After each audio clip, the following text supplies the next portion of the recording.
تو مولوی طاہر قادری صاحب نے شیعوں کے خلاف کئی سارے تقاریر کی ہیں. ان کی ایک سیریز ہے جس کا نام رکھا ہے انہوں نے ریکنسلیشن بٹوین شیعہ ان سنی، شیعہ اور سنی میں مفاہمت اور مصالحت. اور اس تقاریر میں وہ شیعہ مذہب پہ کافی سارے تنقید کرتے ہیں اور دلائل لاتے ہیں. تو میں نے مناسب سمجھا کہ ان کی تقاریر کا جواب دیا جائے. تو ان کے سیریز کا پہلے تقریر کا جواب ہم دے چکے ہیں. 10 تقاریر ان کے ایک تقریر کے جواب میں دے چکے ہیں. اور اگر آپ تعجب کریں کہ ایک تقریر کے جواب میں آپ نے کیوں 10 تقاریر کیے، تو عزیزو ہمیشہ یاد رکھیے کہ غلط بات کہنا اس میں ٹائم نہیں لگتا. آپ مثلا ابھی کہتے ہیں کہ امیر المؤمنین علیہ الصلوۃ والسلام نے ابوبکر سے بیعت کی، امیر المؤمنین علیہ الصلوۃ والسلام ابوبکر کی بہت عزت کرتے تھے، امیر نستجیر باللہ، اس طرح کے کفریات. تو یہ کفر کا کلمہ بکنا اور غلط بات کہنا بغیر دلیل کے اس کو بیان کرنے میں کوئی ٹائم تو نہیں لگتا، لیکن اس کو باطل ثابت کرنے کے لیے ٹائم لگتا ہے، کیونکہ ان کی کتابیں دکھانا ہوتا ہے، ہماری کتابیں دکھانا ہوتا ہے، اس کا جانچنا ہوتا ہے. تو اس لیے ان کی اگر ایک تقریر ہے ان کے مقابلے میں ہم نے 10 تقریر کی تو اس میں زیادہ ٹائم اس لیے لگتا ہے کیونکہ طاہر قادری صاحب کوئی کتاب تو دکھاتے نہیں ہیں. وہ کتاب ان کے پاس وہ کوئی فوٹو کاپی کچھ پڑا ہوا ہے، اس کے روح سے وہ پڑھتے ہیں. اب کیا وہ اس میں عبارت کیا ہے، وہ کیا پڑھتے ہیں، صفحے سے پڑھتے ہیں، وہ اکثر نہیں بتاتے. لیکن ہم تو کتاب آپ کو دکھاتے ہیں، سطر دکھاتے ہیں اور اس کی اچھی طرح ترجمہ کرتے ہیں. تو اس لیے اس میں ٹائم لگتا ہے میرے عزیزوں. پہلی تقریر ان کا جواب دے چکے ہیں، دوسری تقریر شروع کر چکے ہیں. ان کی جو دوسری تقریر ہے اس کی لنک بھی جو ہے ہماری اسی براڈ کاسٹ آپ دیکھ رہے ہیں اسی کے نیچے ہم نے لگا دیا ہے. ان کی جو تقریر کوئی دیکھنا چاہے، ان کی دوسری تقریر وہ اس بات سے آغاز کرتے ہیں کہ وہ کیوں شیعوں کے خلاف بات کرنے پہ حاضر ہوئے ہیں. اور وہ وجہ یہ بتاتے ہیں کہ انہوں نے اہل بیت علیہم الصلوۃ والسلام کی شان میں اور ان کے فضائل میں کچھ تقاریر کی ہیں کچھ عرصہ. تو اس وجہ سے جماعت عمریہ میں ان پہ دبا لگ گیا ہے کہ وہ شیعہ ہو چکے ہیں. تو اس لیے کہ وہ ثابت کریں کہ وہ شیعہ نہیں ہیں بلکہ وہ اپنے کٹر ناصبیت پہ قائم ہیں، اس لیے انہوں نے اس تقاریر کا سلسلہ آغاز کیا. اور بات بھی ان کی صحیح لگتی ہے کیونکہ یہ شروع میں بہت شیعوں کے خلاف، شیعوں کے ساتھ ان کا نرم رویہ تھا، بلکہ وہ شیعہ مجالس میں آتے تھے اور تقاریر کرتے تھے، اب بھی کرتے ہوں گے. اور اس زمانے میں جو پاکستان میں جو ماحول تھا ناصبیت کا اور شیعوں کی تکفیر کا، تو یہ اس کا اس طرح براہ راست حصہ نہیں تھے. تو اس لیے اس ماحول میں ان پہ دبا لگا ہوا ہوگا، ٹھپا لگا ہوا ہوگا کہ یہ کیا ہے، یہ شیعہ بن چکے ہیں یا شیعوں کے خلاف ان کی نرم دلی. تو اس جماعت کو خوش کرنے کے لیے تو انہوں نے کچھ کہا کہ بھائی میں اس کے پیچھے کیا رہوں، کیونکہ شیعہ تو ویسے بھی بیچارے وہ دب گئے نا. شیعہ جو ہیں عدد میں کم ہیں پاکستان میں. مڈل ایسٹ کی سیاست کی یہ حالت ہے کہ شیعوں کو دبانا اور شیعوں کے سر پہ تھپڑ مارنا، یہ تو ہر ایک کوئی اس کا شیعوں سے کام بھی نہ ہو تو وہ فضول میں ایک تھپڑ مار کے چلا جاتا ہے. تو اس لیے انہوں نے شیعوں کے خلاف، کیونکہ ان کے کوئی ضرر نہیں ہے شیعوں کے خلاف بات کرنے میں اور فائدہ ہے ہی فائدہ ہے، کیونکہ عوام جو ہے جماعت عمریہ کے عوام بالخصوص پاکستان میں اس سے ان کی مقبولیت بڑھتی ہے کہ بھئی دیکھو یہ صحابہ کی دفاع کر رہے ہیں، ابوبکر عمر کی دفاع. اس لیے وہ جو ہے وہ شیعوں کے خلاف وہ کہہ رہے ہیں انہوں نے تقریر کی. بہرحال وجہ کچھ بھی ہو ہمیں اس سے کام نہیں ہے. وہ واقعاً آ کے شیعہ مذہب کے خلاف اس لیے کہ نواسب کو خوش کریں یا جماعت عمریہ کے عوام کے دلوں کو اپنے ہاتھ میں لیں یا کوئی بھی وجہ ہو، اس سے ہمیں کام نہیں ہے. ہم ان کے اعتراضات کا جواب دیتے ہیں عزیزو. تو ان کی جو دوسری تقریر ہے تقریباً 45 منٹ یا کچھ اس طرح، وہ اسی بات پہ لگاتے ہیں کہ وہ شیعہ نہیں. اچھی بات ہے، ہم بھی کوئی نہیں کہتے کہ وہ شیعہ ہیں اور ہمیں ان کے شیعہ ہونے کی کوئی ضرورت بھی نہیں ہے. اس کے بعد وہ شروع کرتے ہیں شیعہ مذہب کے خلاف استدلال کرنے پر. اس تقریر میں ان کی جو استدلال ہے وہ یہ ہے میرے عزیزو کہ وہی کہ امیر المؤمنین علیہ السلام نے فرمایا ہلک فی صنفان، 2 گروہ ہیں جو میرے وجہ سے وہ ہلاک ہو گئے ہیں. ایک محب مفرط، جو وہ لوگ جو میرے محبت میں افراد کرتے ہیں، اور وہ لوگ جو مجھ سے دشمنی کرتے ہیں، یہ میری وجہ سے یہ گمراہ ہو گئے ہیں. تو وہ اس بات کو وہ کچھ اور تحریف کر کے پیش کرتے ہیں. پھر اس کے علاوہ وہ آتے ہیں معزز ناظرین ان کی دوسری تقریر میں جو ہے، اللہ آپ کا بھلا کرے، پھر ابھی آگے آئے گا، ابھی فوراً میرے ذہن سے نکل گیا. تو پھر وہ اعتراض کرتے ہیں کہ شیعوں کے پاس سند نہیں ہے، شیعہ کتب کے پاس سند نہیں ہے. نہج البلاغہ دیکھیں، ان کی معروف کتابیں، مشہور کتابیں، بلکہ سب سے اہم کتابیں، اس میں کوئی ایک ہی خطبے کی بس ایک بھی حدیث کی کوئی سند نہیں ہے. شیعوں کے پاس سند نہیں ہوا کرتی. اس طرح باتیں وہ کرتے ہیں. اچھی بات ہے. تو اور اس کے علاوہ اللہ آپ کا بھلا کرے، وہ ایک بہت بڑا ایسا ایک اور موضوع پہ بھی لگاتے ہیں جو بھی میرے ذہن سے گیا ہے، لیکن ابھی اس کی باری نہیں ہے. اگلے اسپیچز میں اس کی باری آئے گی تو ہم جواب دیں گے. لیکن وہ اپنے اسپیچ کے ابتداء میں تقریباً 28ویں 29ویں منٹ پر بڑے غصے ہے، چہرہ دیکھ بالکل ایسا رنگ بدل چکا ہے. وہ شیعوں پہ اس طرح غصہ کرتے ہیں کہ اوہ دیکھو یہ شیعہ کیا کہتے ہیں. دیکھیں امیر المؤمنین علیہ السلام ابوبکر عمر کے 25-30 سال جو ہیں وہ کیا رہ چکے ہیں، مشیر رہ چکے ہیں، وزیر رہ چکے ہیں. امیر المؤمنین علیہ السلام ابوبکر عمر سے بیعت کر چکے ہیں. امیر المؤمنین علیہ الصلوۃ والسلام ابوبکر سے بڑے محبت کرتے تھے، عمر سے بڑے محبت کرتے تھے اور ان کی بہت تعریفیں مدح و ثنا کرتے تھے. اور یہ صرف وہ نہیں بلکہ 11 کے 11 اماموں نے اپنے اولادوں کے نام کس کے ابو بکر عمر کے نام پہ رکھے ہیں. تو کیوں شیعہ جو ہیں ابھی 15ویں صدی 14 صدیوں کے بعد 15ویں صدی میں ان کو خیال آ گیا ہے کہ ابو بکر عمر اچھے نہیں تھے.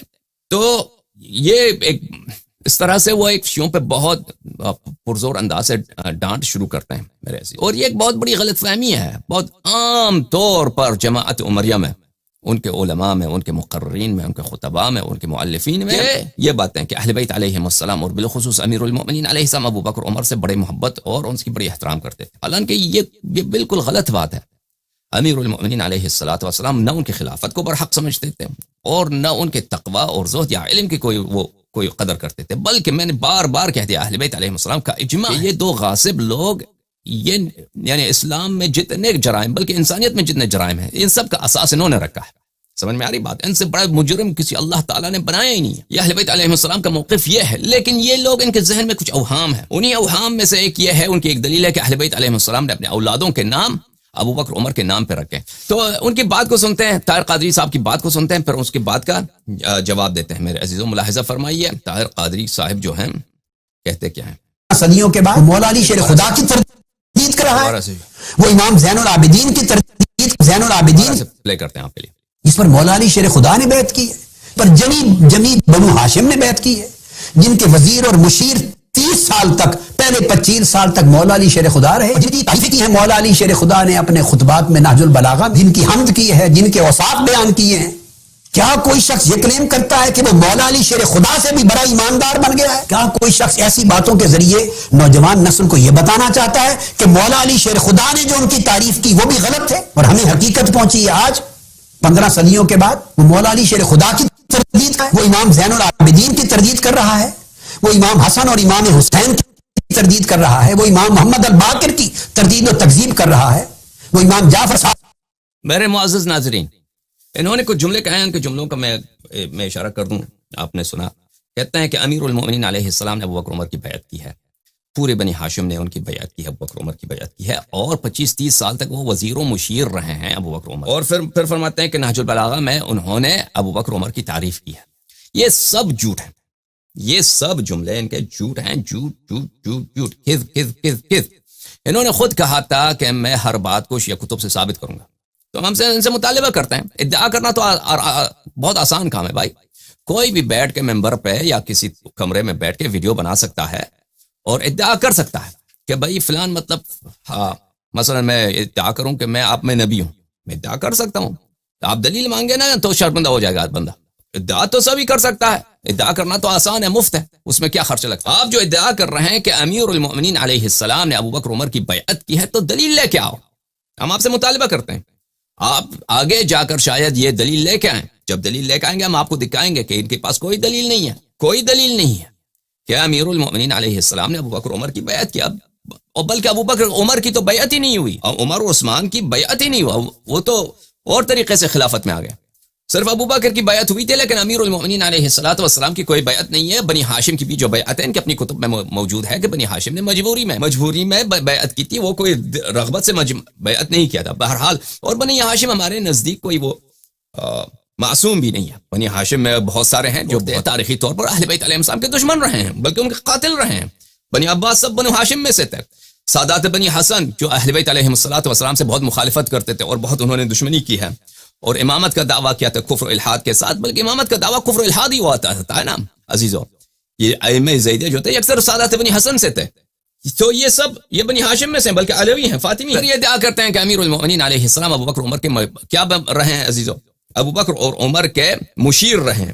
میں آپ کو بتاؤں میرے معزز ناظرین، یہ بھی ایک بہت بہت غلط فہمی ہے. ان سے مطالبہ کرتے ہیں کہ آپ دکھائیں کہ وہ کیا مشیر رہے ہیں، کون سے ان کے وزیر رہے ہیں، کہاں پہ وہ تاریخ کہاں ہے. شیعہ کتب میں دکھائیں، اپنے کتب میں دکھائیں تاکہ ہم اس کے جواب دے دیں. کچھ واقعات ہیں کہ یہود آتے تھے، سوال کرتے تھے، ابو بکر عمر جواب نہیں دے سکتے تھے. شاہ روم کے ایلچی آتے تھے، ابو بکر عمر سے علمی سوالات کرتے تھے، وہ جواب نہیں دے سکتے. تو اس وقت اسلام کی عزت کو بچانے کے لیے امیر المؤمنین علیہ السلام اس بات کے اذعان کے ساتھ کہ میں ہی خلیفہ ہوں، میں جانشین اصلی میں ہوں نبی کا صلی اللہ علیہ وسلم کے، یہ وسیع نہیں ہے، ابو بکر عمر وسیع نہیں ہے، غاصب لوگ. تو اس وقت جواب دیتے تھے. تو اس میں یہ ایک جاہل کو، ایک شخص جو اسلام سے سوال کرنے کے لیے آیا ہے بہت دور راستے سے، کوئی یہودی عالم ہے یا کوئی قیصر روم کا نمائندہ ہے، اس کو ارشاد کرنا یہ ابو بکر عمر کو مشورہ دینے کے نہیں ہے. کی بات نہیں ہے.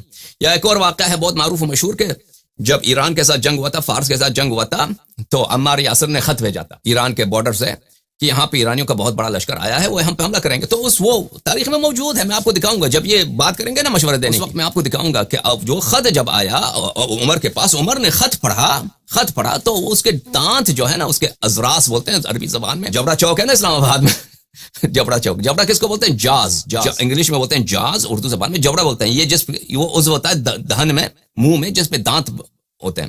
تو اس کے ازراس جو ہیں، ازراس عربی زبان میں بولتے ہیں ضرس، اس کے جبڑے ایک دوسرے سے ٹکراتے تھے. یعنی انسان کو بہت ڈر لگے، یا تو ایک بہت ٹھنڈ ہو، یہ اس کے جبڑے آپس میں ٹکراتے ہیں ٹھنڈ کی وجہ سے. عرب میں تو ٹھنڈ نہیں ہوتی، وہاں پہ تو سردیوں میں بھی گرمی ہوتی ہے. تو اس کے جو جبڑے تھے آپس میں ٹکراتے تھے، وہ ڈر کی وجہ سے کوئی ڈر لگاتا عمر کو.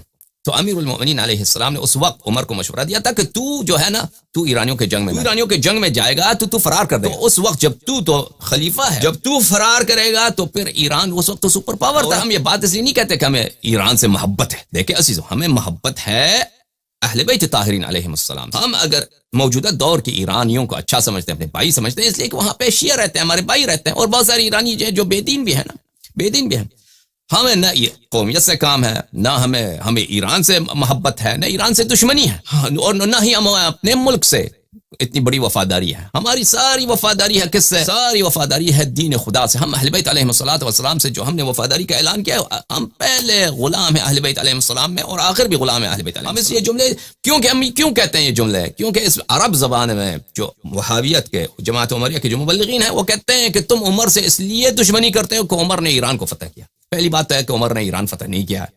دوسری بات یہ ہے کہ بہت سارے لوگوں نے ایران کو فتح کیا. وہ ہم ان سے کیا دشمنی کرتے ہیں؟ ہمیں ایران سے کام ہی نہیں ہے. ہم نہ ایرانی ہے، اور نہ اس لیے کہ کسی شخص نے ایران پہ حملہ کیا ہے یا ایران کو. بہت سارے لوگوں نے ایران کو فتح کیا، بلکہ امریکہ جس ملک میں رہتا ہوں، اس نے ایران کو فتح کیا تھا سن 1940 میں. سن 1940 عالمی جنگ کی ابتدا میں امریکہ، روس، برطانیہ نے ایران پہ حملہ کیا تھا، ایران کو فتح کیا تھا، پورے ایران پہ قبضہ کیا تھا. ہمیں اس سے کام نہیں ہے کہ بھائی ہم، اور کبھی یہ شیعہ کتب میں آپ کو یہ نہیں ملے گا کہ ہم جماعت عمریہ سے اس لیے دشمنی کرتے ہیں یا ابو بکر عمر کے اس لیے مخالف ہیں کہ انہوں نے ایران پہ حملہ کیا تھا. نہ ایران پہ ان کے حملے کو مانتے ہیں، اور نہ ہی اگر وہ حملہ بھی کیا ہو، نہ یہ کوئی وجہ ہے ہمارے لیے، کوئی تان ہے. ہم جو کہتے ہیں کہ دیکھو عزیزو، کہتے ہیں کہ حقیقت میں جو ہو رہا ہے وہ آپ کو بتا رہے ہیں. ہم جو شرعی تان ہے، قرآن میں تان ہے، عیب ہے، سنت میں عیب ہے، وہ آپ کو بتائیں گے. اچھی بات ہے. تو ایران سے جو لیٹر آیا، ابو بکر عمر اس کو پڑھ رہا تھا، تو اس کے ہم دکھائیں گے آپ کو تاریخ سے، اس کے جبڑے جو ہے نا آپس میں ٹکرانے لگے، ڈک ڈک ڈک ڈک. اب کانپ رہا ہے ڈر کی وجہ سے. خلیفہ جو ہے کہ اتنا ڈرا ہوا ہے، سب لوگ سن رہے ہیں، نص کلمات ہے تاریخ کے. اس کے جبڑے اتنے خوف سے آپس میں ٹکرا رہے تھے کہ اس کی آواز آ رہی تھی، یعنی اتنا ایک خوف زدہ ہو گیا تھا. اب ایران کا بارڈر کہاں ہے بھائی؟ ایران کا بارڈر کہاں ہے؟ مثلا کوفہ اس زمانے میں ایران کے ہاتھ میں ہوتا تھا، یا اس سے آگے مثلا وہاں پہ مسلمین کا فوج ہے اور ایران کا فوج ہے. ایران کا فوج بڑا زیادہ، مسلمین کا فوج چھوٹا، اور یہ مدینے میں 2000 مائل کے فاصلے پہ بیٹھا ہے، اس کے باوجود ڈرا ہوا خوف. تو امیر المؤمنین علیہ السلام نے فرمایا اس کو کہ تو نہ جا. بھائی تو نہیں کہا اس کو تو نہ جا ادھر، کیونکہ تو جب بھاگ جائے گا تو پورا، جب خلیفہ بھاگتا ہے نا، یہ تاریخ میں ہمیشہ ہے، لشکر کا سربراہ اگر ایک نالائق شخص ہو، یہ ہمیشہ تاریخ میں ہوا کرتا ہے کہ ایک فوج بہت اچھا فوج ہے، بہت ہی جنگجو فوج ہے، اس کے جیتنے کے بہت چانسز ہیں، لیکن اگر رہنما اس کا کمزور ہے یا بزدل ہے، جنگ دیکھ ہی بھاگ گیا، بھائی قتل نہ ہو جائے، وہ صلاحیت نہیں ہے، اس میں جنگی تجربہ نہیں ہے، جنگ ایک فن ہے، اس میں شجاعت نہیں ہے، تو وہ لشکر جو ہے وہ لشکر چاہے وہ کتنا ہی جرار ہو، اس میں سپاہی کا دل جو ہے ٹوٹ جاتا ہے، اور وہ ان کا مورال نیچے آ جاتا ہے، اور وہ نکل جائیں گے، وہ بھاگ جائیں گے. اور امیر المؤمنین علیہ السلام نے فرمایا کہ اگر مسلمانوں کا لشکر وہاں پہ ٹوٹ گیا تو وہ ایران والے جو ہیں وہ آ جائیں گے، پھر ان کو روکنے والا کوئی نہیں ہے، پھر وہ جو ہے مسلمین کو پورا اسلام کو تباہ کر دیں. ایران اس زمانے میں مشرق قوم تھا. یہ مشورہ دینا عزیزوں، مشورے ان کے پاس یہی نمونے ہیں، ان کے پاس کوئی اور نمونہ نہیں ہے. تو آپ کو پتا ہے کس طرح کا مشورہ دینا ہے. اس سے امیر المؤمنین علیہ السلام ابو بکر اور عمر کے خیر خواہ نہیں ہے، ابو بکر اور عمر کے اس میں وفاداری نہیں ہے، اس میں اسلام کو بچانے کی بات ہے. ایک نالائق شخص خلیفہ بن چکا ہے، ایک بزدل شخص خلیفہ بن چکا ہے، اور اب جو ہے وہ ایک سپر بابا ورس کے سامنے جب ہو چکا ہے، تو یہ جو ہے یہ پورا اسلام کو تباہ کر دے گا. تو اسلام کو بچانے کے لیے انہوں نے، اور اسلام کی خیر خواہی کے لیے، اور مسلمین کے عزت اور مسلمین کے جان و مال کو بچانے کے لیے انہوں نے مشورہ دیا. اس میں ابو بکر عمر کی مشورہ نہ وزارت ہے اور نہ ان کے مشیر بننے کی کوئی بات ہے. سمجھ میں آ رہی نا؟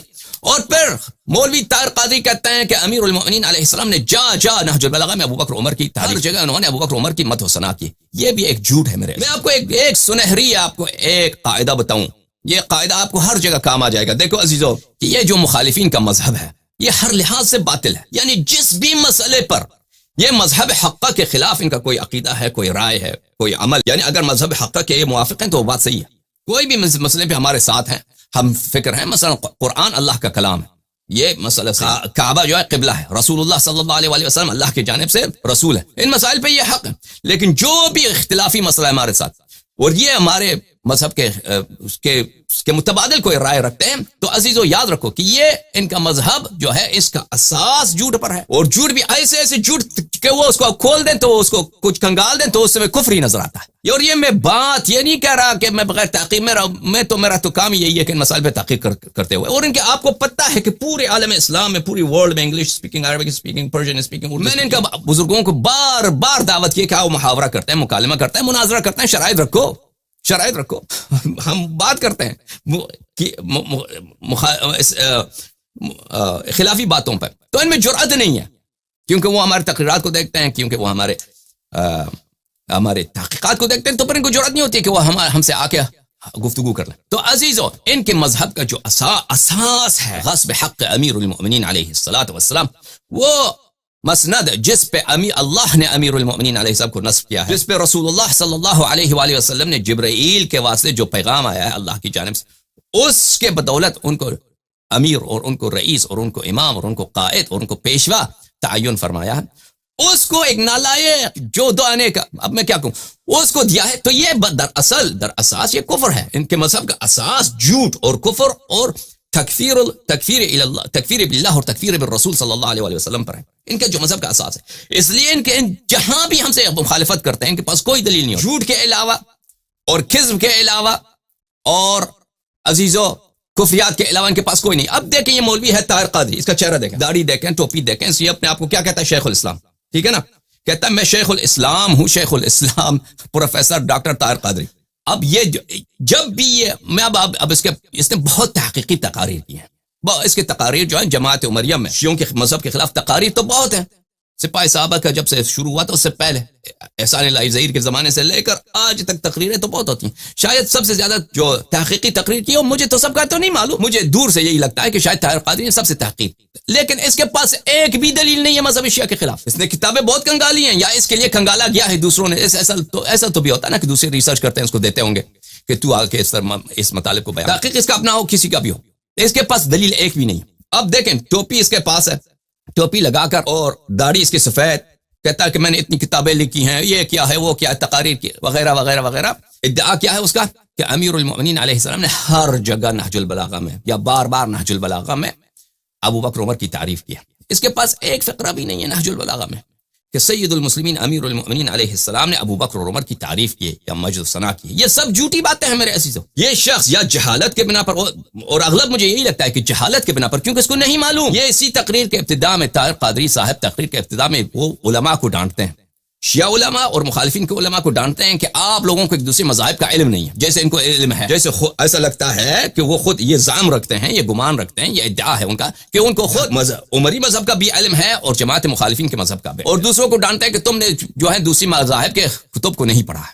میرے عزیزو یہ خود نہایت جاہل شخص ہے مذہب شیعہ کے متعلق اور شیعہ مذہب کے استدلالات کے متعلق. اسی لیے تو وہ کہتا ہے کہ امیر المؤمنین علیہ السلام ہر جگہ جا بجا انہوں نے ابو بکر اور عمر کی نہج البلاغہ میں تعریف کیا.